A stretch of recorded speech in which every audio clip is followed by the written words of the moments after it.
Tavo balsas. Lietuviškos muzikos laidą. Kalbuosi su Justinu Stanislavaičiu, atlikėju, taip pat radijo laidų vedėju. Sveiki, Justinai. Labą rytą. Nors rytą, kad 12 valandą. Įpratęs nuo ryto eteryje sveikintis, ar ne? Tai viskas suprantama. Taip, tai kaip pačio nuotaikos, kaip vasara?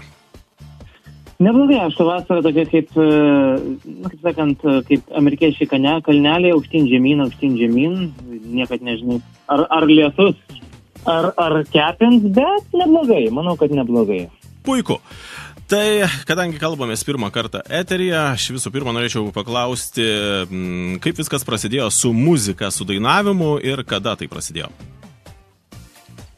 Su chronologija, man atsaka, būna labai sudėtinga, nes kada tiksliai negalėčiau sakyti. Maždaug, bet prieš kiek maždaug metų, taip jau. Taip jau prieš turbūt gal 20, tai jau tikrai. Tai jau, kaip sakoma, patirties tikrai nemažai, ar ne?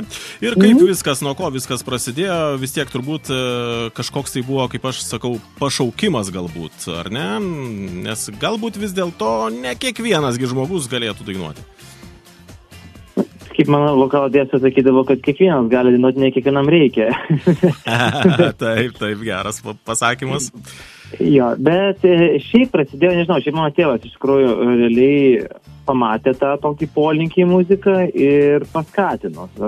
Kokio instrumento norėtum groti. Nors aš šiuo metu kažkaip, nežinau, ar labai rodžiau tą kažkokį tai polinkį į muziką.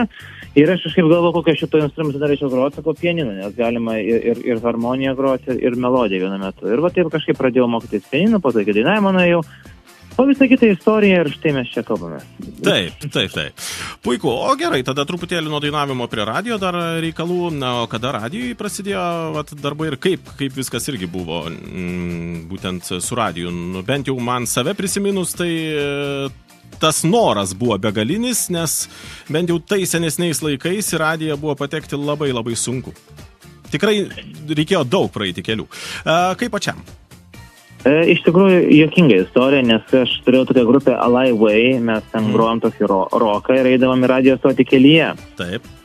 Ten dirbo tokia Ieva Stankutė ir... Linkėjimai, taip, žinau, Ieva. Linkėjimai, Ievai, taip. Ir taip kažkada, tai vienu metu išeidinėjo jų ten kolega, sako, tu nori radijai dirbti? Sakau, bet aš nemoku, sako, aš neklausiu, ar tu moki, sako, aš klausiu, ar tu nori. Va, būtent.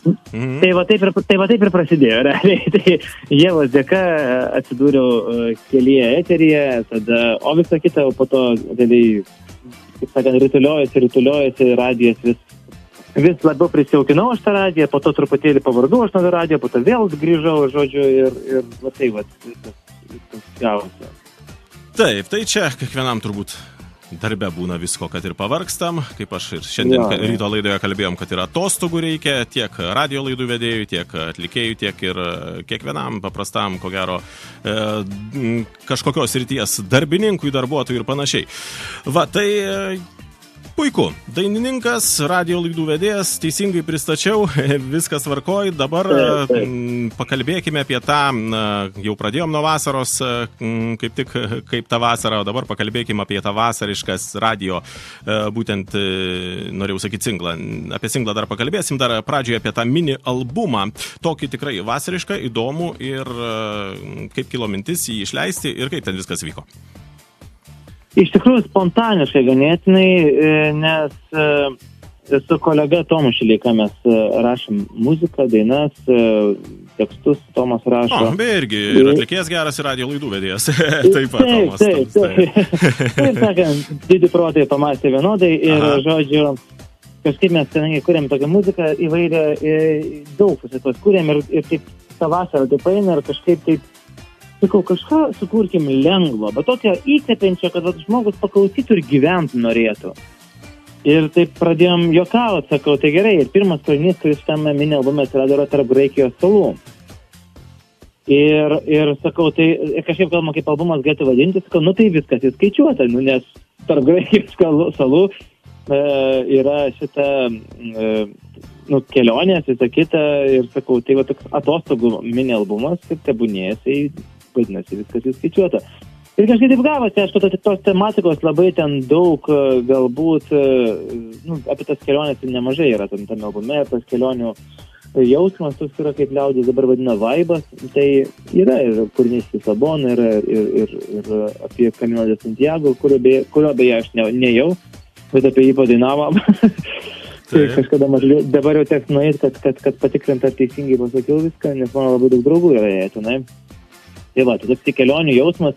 Ir pats albumas norėjau, kad būtų saulėtas, šviesus, įkvepiantis, daug tokių pozityvių jausmų jame, kad būtų praskleista. Tai va, tai taip gavosi.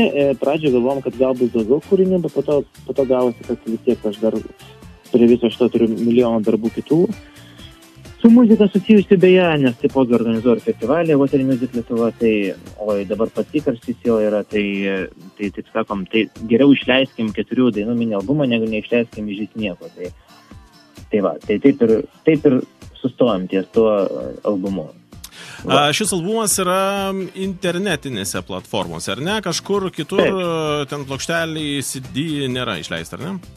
Kol kas dar ne, žiūrėsim, kaip gausis, jeigu susidomės, labai norės, tai žinoma, kodėlgi ne. Jeigu tikrai bus poreikis, tai gal tas albumas taps ir po to fiziniu formatu. Kol kas yra tik internete, taip. Taip. Dabar daina, kurią mes pagrosim, tiesiog taip pasitarėm kartu ir pasakei, daina Lisabona turėtų nuskambėti, o kodėl Lisabona, būtent iš šio albumo? Aš nežinau, kažkaip gavosi tas kūrinys, vėlgi, muzika, matyt, turi tą savo tokį irgi magišką dalyką, ne tik tai, kad tai skamba ir kažkaip įkvepia žmonės, bet ne kaip pati gimsta. Tai Tomas kažkada prieš labai seniai man atsiuntė tekstą Lisabona. Ir aš kažkaip paskaičiau, sakau, nelabai, kažkaip nerezonuoja, tai man tas tekstas ir panašiai. Ir aš pamiršau, kad iš vis toks dalykas buvo. Ir tada kažkada čia sakau, Tomai kažkoks šviesaus norisi ir jis sako, žiūrėk, mesgi turim gabalą parašytą, yra tekstas, atsiuntė tą Lisaboną, sakau, kokia gera daina. Ir sako, tai aš tau ją esu jau siuntęs, sakau, bet tai kodėl aš jos tada nepaėmė, sako, matyt, tada kažkaip tai nesurezonavo, dabar surezonavo, tai man kažkaip tas kūrinys tai labai kartu ir nostalgiškas, kartu ir įkvepiantis, kartu ir šiek tiek ilgesingas, kartu ir labai viltingas. Jame telpa tiek visko daug kažkaip ir taip paprastai, švelniai, elementariai viskas susidėliojo ir į muziką, į natas, į funkcijas, akordus ir kažkaip taip, nežinau, tas kūrinys kelia tokias geras emocijas, aš tikiuosi, kad klausytojams tas emocijas geras sukels ir kad galės žmonės važiuodami klausyti ir jausis laimingi. Toksai tu jauti, man taip atrodo, nežinau, man taip dabar tas kūrinys rezonuoja, kad tame kūrinyje yra gyvenimas užkoduotas. Ne tiesiogiai, aišku, kaip menininkai mėgsta perkeltinę prasme, bet ten yra gyvenimas. Ir lietus, ir laimė, ir ilgesys, ir kažkoks tai gal šiek tiek švelnus nusivylimas, bet labai daug pozityvių tokių įkvepiančių, tokių natų, šviesos daug, sakau, kažkoks labai man tas kūrinys dabar rezonuojantis ir tikiuosi, ir klausytojams taipogi surezonuos. Būtinai dabar aš paspausiu mygtuką ir pagrosiu šitą kūrinį tavo balso eteryje. Labai dėkoju už pokalbį, Justinai. Linkiu geros vasaros, toliau sėkmės kūryboje ir dabar jau groju būtent tavo kūrinį. Ačiū labai už pokalbį. Ačiū. Iki. Iki.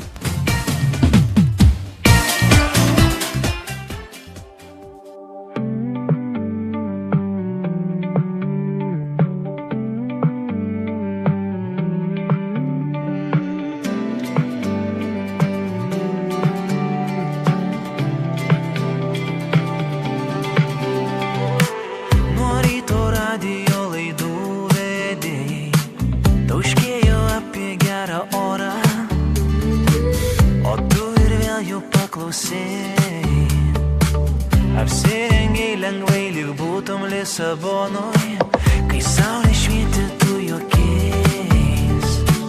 Ir šiltą bangą gaudį lyg patrakus, pradėjus lyti dingo tavo spinduliai. Dingai lyg pievoje drugeliai, nulijo čia visai gerai, lyg lietus Lisabonoj.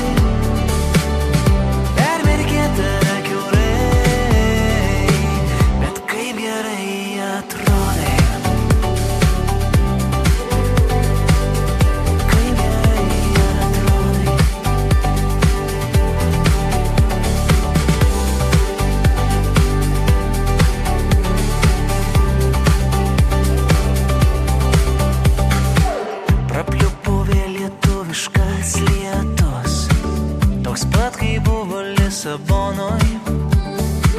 Kažkas vėl peršlapo batus. Okei, tad pasileiskim plaukus, kai saulė švieti tu jokiais ir šiltą bangą gaudė lyg patrakus.